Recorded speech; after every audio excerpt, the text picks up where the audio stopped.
Salut tout le monde, on se retrouve donc pour la dernière journée, 34e journée de Ligue 1 Uber Eats, donc le final.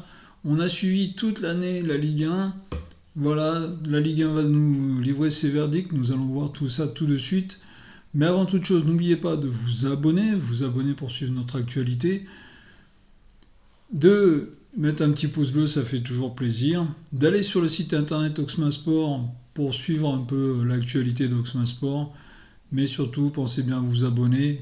Je vous le redis, 80% des personnes qui regardent les vidéos ne sont pas abonnées. Donc allez-y, abonnez-vous, abonnez-vous. C'est très très important pour le développement de la chaîne. Allez, donc on est parti pour cette dernière journée de Ligue 1 où nous allons voir tous les matchs un par un et nous allons parler après du classement. A de suite.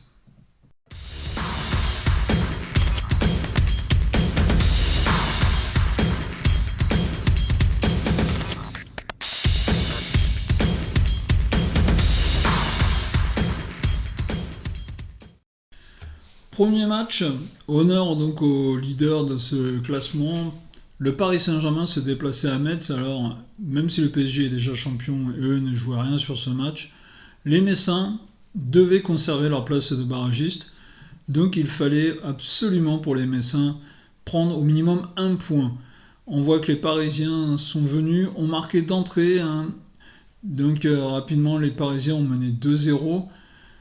Victoire finale du PSG 2-0 sur ce match à Metz. Nous allons voir pour Metz le résultat de leur poursuivant. Mais voilà, mauvaise opération pour les Messins, dernier match. Et le Paris Saint-Germain qui finit la saison invaincu à l'extérieur. C'est un record pour le football français.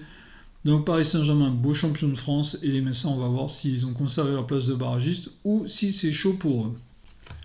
Le second, avant le coup d'envoi, Monaco recevait Nantes. Nantes qui savait qu'ils s'étaient maintenus en Ligue 1. Monaco savait qu'ils allaient finir second, qualifié d'office donc pour la Champions League. C'était un match sans enjeu pour les deux équipes, juste bien finir pour les deux équipes. Monaco a très bien fini, comme sa deuxième partie de saison, alors que Nantes, comme sa saison, a fini sur un gros échec. Donc victoire des Monégasques 4-0 au match, comme on disait, pour du beurre, mais bien, ça fait toujours bien de finir sur un beau score comme ça. On voit que Monaco s'impose 4-0. Nantes, allez attention, ça fait quelques années qu'ils jouent avec le feu quand même en fin de saison. Faut espérer que Nantes redresse un peu plus la barre. Donc belle victoire des seconds, Monaco 4-0 contre Nantes. Brest avait encore quelque chose à jouer dans ce dernier match, c'était de prendre la troisième place. Ils avaient Lille derrière eux, quatrième, ou Nice, qui était un peu plus loin quand même, mais les Lillois pouvaient prendre la troisième place. Brest devait une victoire, c'était impératif de prendre une victoire comme Lille recevait. Les Brestois n'ont pas fait dans le détail, s'imposent 3-0 à Toulouse. Toulouse qui sortait une victoire au Parc des Princes, bon, contre un PSG qui était complètement démobilisé. Mais les Brestois sont allés chercher une belle victoire pour finir, pour bien conclure leur saison. Belle victoire des Brestois qui, sur la saison, ça reste quand même l'équipe surprise de cette saison. Ils vont prendre la troisième place, donc se qualifier directement pour la Champions League, ce qui va peut-être faire passer le club dans une autre dimension. Espérons pour eux que ça n'aille pas dans le mauvais sens. Toulouse conclut sur une défaite à domicile. Toulouse qui ne jouait plus rien sur ce match. Mais ça fait toujours mal de prendre le dernier match à la maison, de perdre. Ils savent, ils l'ont fait au PSG la semaine dernière, en allant s'imposer pour le dernier match à domicile au Parc des Princes. Donc belle victoire des Brestois et à l'année prochaine en Champions League pour l'équipe de Brest. Lille, que dire de Lille? Lille recevait Nice, Lille qui était sur une bonne fin de saison, boulet de canon, et sur les derniers matchs, Lille s'est pris les pieds dans le tapis. C'est ce qu'on peut dire. Les Lillois loupent la troisième place, qualifient directement pour la Champions League. Ils seront obligés de passer par les barrages. Des barrages qui vont démarrer très très loin quand même. Donc Lille sort de ce match à domicile contre Nice, contre une équipe de Nice qui n'avait plus rien à jouer, mais un 2-2. Voilà, Lille a loupé le coche. Lille a loupé le coche pour la qualification directe pour la Champions League, ce qui fait l'affaire des Brestois. Lille finissent la saison un peu comme la saison qu'ils ont fait, une saison en dents de scie. Les Niçois arrivent à accrocher eux leur place qualificative pour l'Europe. C'était déjà fait, ça on le savait. Mais voilà, donc match nul 2-2 entre Lille et Nice, deux équipes qui ont fait une bonne saison quand même. Lyon termine cet exercice 2023-2024 comme voilà, qui a été une saison bizarre pour eux, une première partie de saison complètement loupée. On s'en souvient qu'à la fin des matchs allés, ils étaient derniers. Ils finissent par une victoire à domicile contre Strasbourg, synonyme d'Europe pour eux. Il fallait gagner et dans le même temps espérer un mauvais résultat du Racing Club de Lens. Les Lyonnais ont fait le travail, ils ont gagné. 2-1. Strasbourg, c'est une saison en dents de scie complète, vraiment en dents de scie complète pour les Strasbourgeois. Une saison où ils finissent dans le milieu du tableau, on verra avec le classement. Mais voilà, Lyon finit une deuxième partie de saison boulet de canon, en sachant que la semaine prochaine, il y a la finale de la Coupe de France contre le PSG, qui peut en plus leur emmener un trophée. Donc, les Lyonnais, deuxième partie de saison où je pense qu'ils ont été pas loin d'être la meilleure équipe de la Ligue 1. Le Racing Club de Lens, comme leurs voisins nordistes lillois, ont loupé le coche sur cette dernière journée. Lens recevait Montpellier qui ne joue plus rien, qui était assuré du maintien. Les Lensois menaient 2-0. Ils roulaient vers l'Europe, car il leur fallait cette victoire aux Lensois. Ils avaient une meilleure différence de but. Et résultat final, 2-2. Les Montpelliérains ont joué le jeu jusqu'au bout, on sont allés chercher ce match nul jusqu'au bout. Et les Lensois, eux, se sont pris les pieds dans le tapis dans cette fin de saison. Lens peut s'en vouloir, ils auraient pu aller chercher la 6e place avec la différence de but par rapport aux Lyonnais. Il suffisait d'une victoire. Ils se sont pris les pieds dans le tapis, on va voir après au classement ce que ça va donner pour eux. Mais voilà, Lens laisse échapper 2 points très très importants dans la qualification à l'Europe. Quand il y a des enjeux jusqu'au bout, il faut aller tenir jusqu'au bout. Voilà, Lens s'est pris les pieds dans le tapis. Montpellier finit la saison sur un match nul. Ça fait plaisir. Moi, ça me fait plaisir de voir les Montpelliérains ne pas concéder une défaite pour le dernier match. Maintenant, je souhaite à Montpellier un bon recrutement pour l'année prochaine et une équipe qui va être plus dans le ventre mou qu'elle n'a été cette année. Que dire ? Allez, Marseille s'impose en déplacement au Havre, ce qu'ils n'ont très très rarement fait cette année. Les Marseillais devaient gagner et devaient espérer un faux pas de Lens ou de Lyon. On l'a vu, Lyon s'est imposé, Lens a fait match nul. Donc Marseille a dit au revoir à ses espoirs de Coupe d'Europe pour l'année prochaine. C'est une saison très très vite oubliée du côté marseillais. L'équipe de l'Olympique de Marseille qui avait un bel effectif, qui sortait de belles saisons, là cette année est passée à côté, mais ça a été une saison tragique du début jusqu'à maintenant d'ailleurs. Et on le voit, malgré la victoire, ils n'arrivent pas à se qualifier pour l'Europe. C'est vraiment vraiment une saison pour l'Olympique de Marseille qui a vraiment été très très très en deçà de ce que ça aurait dû être. Le Havre, eux vont se maintenir en Ligue 1. Le Havre se maintient en Ligue 1 malgré leur défaite, vu que Metz n'a pas été capable d'aller prendre les points contre le PSG. Donc les Havrais se maintiennent. Attention, l'année prochaine, ça risque d'être une saison encore compliquée pour les Havrais. Mais bon voilà, dernier match, l'OM est quand même parti sur une victoire et on va retenir ça de la saison de l'OM, c'est que le dernier match de la saison, c'est une victoire. Reims recevait Rennes. Alors Reims, depuis son changement d'entraîneur, c'est pas vieux, mais avait fait une victoire la semaine dernière. Et Rennes a fini la saison très très compliquée pour eux. Une saison très très compliquée parce qu'on peut dire de l'Olympique de Marseille. Mais le Stade Rennais, c'est pas mieux. Donc Rennes s'incline à l'extérieur 2-1 contre l'équipe de Reims. Reims, une saison encore en dents de scie, on l'a vu, avec la séparation de leur entraîneur sur les 2 derniers matchs. Mais Reims donc s'impose 2-1 contre une équipe de Rennes qui n'avait plus rien à jouer, comme Reims d'ailleurs. Rennes, une saison comme l'Olympique de Marseille a oublié, il ne faut pas oublier ça. Rennes n'est pas à sa place. On va le voir dans le classement, les Rennais ne sont pas à leur place. Donc victoire de Reims 2-1 contre Rennes. Et on finit avec le dernier match. Le 17e reçoit le 18e, donc le 18e qui n'a plus rien à jouer. Le 17e qui a un tout petit espoir de, 1% de jouer les barrages. Il faut que Lorient cartonne contre Grenoble et dans le même temps que Metz perde contre le PSG. On l'a vu, les Messins ont perdu 2-0 et Lorient s'impose contre Clermont 5-0. Oh, franchement, Lorient, s'ils avaient fait ça un peu avant, mais là, Lorient s'impose 5-0 contre Clermont, un Clermont démobilisé complètement, ça on va pas se le cacher.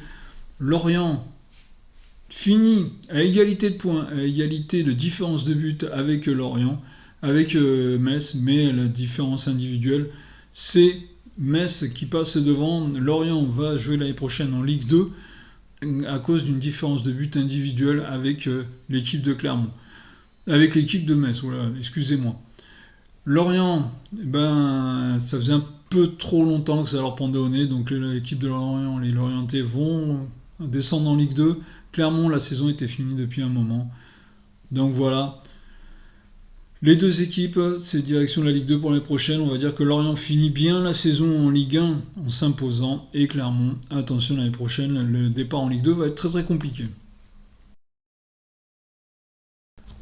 Allez donc, le dernier classement, le classement final de cette saison.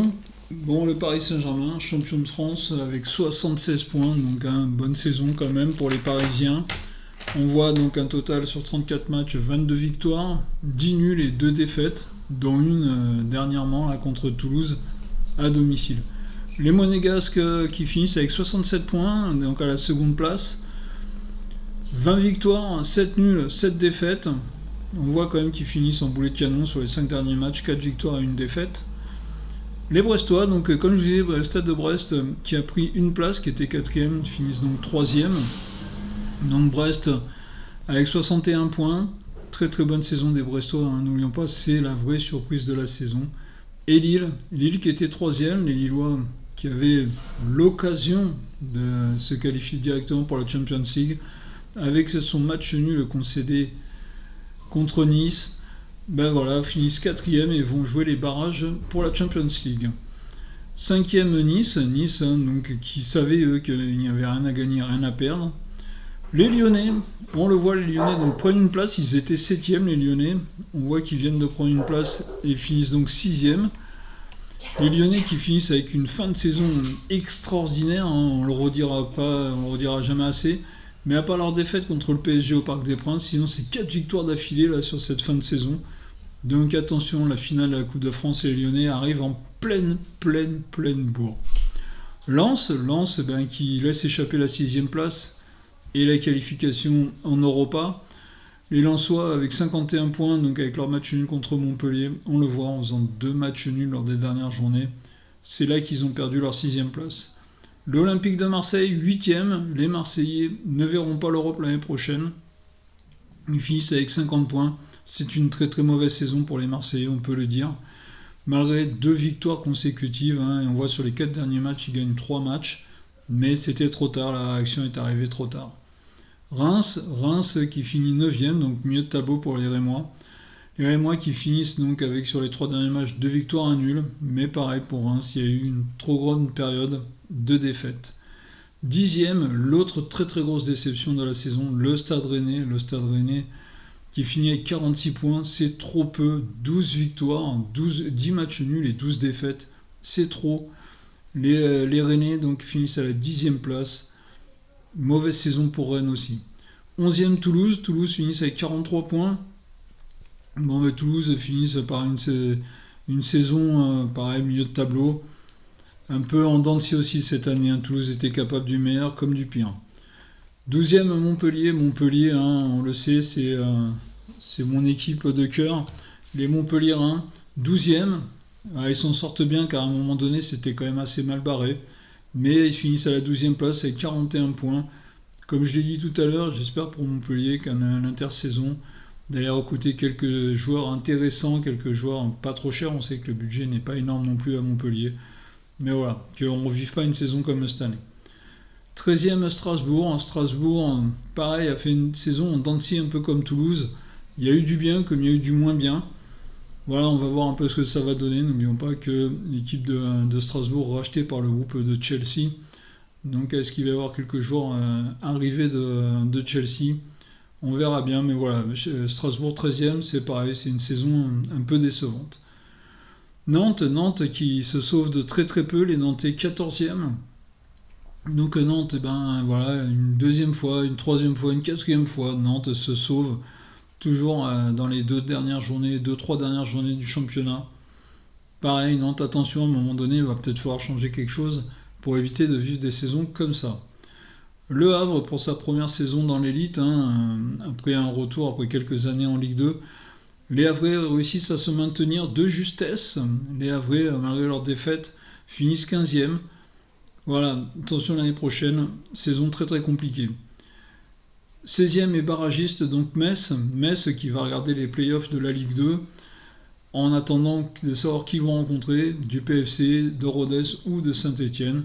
Les Messins se sauvent, je vous l'ai dit, grâce à une différence de but individuelle par rapport à Lorient. Lorient, premier relégable, finissent eux aussi avec 29 points, finissent avec la même différence de but que Metz, mais c'est Lorient qui descend en Ligue 2, accompagné de Clermont Foot, mais Clermont Foot, on le savait depuis un petit moment, que la saison était terminée pour eux.